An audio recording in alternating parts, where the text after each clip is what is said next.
When President Rodrigo Duterte mocked an unnamed mayor and removed the official's power to distribute cash aid because of his alleged disorderly pandemic response, nakita ko nga sa Facebook kanina, lahat ng nakabikini ang gago.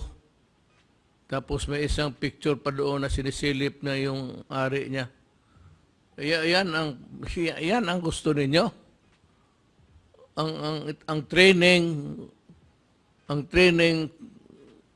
parang callboy.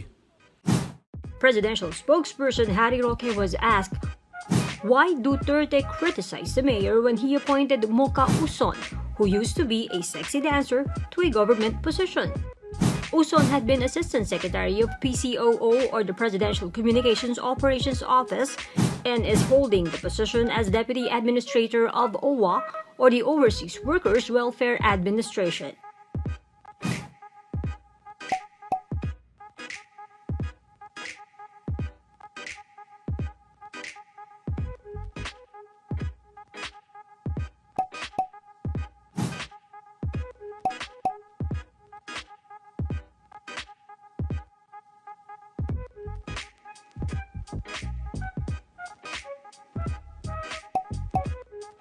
Many believe the unnamed mayor is Manila Mayor Isko Moreno, who is reportedly eyeing the presidency in 2022.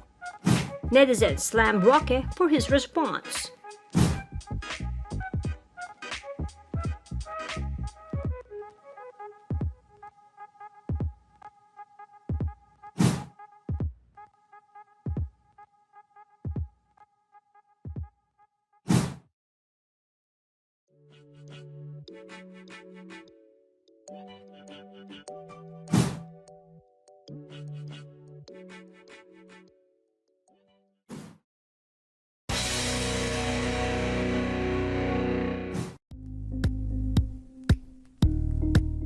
Thank you for watching Politica TV. Please like and subscribe to our channel for more videos.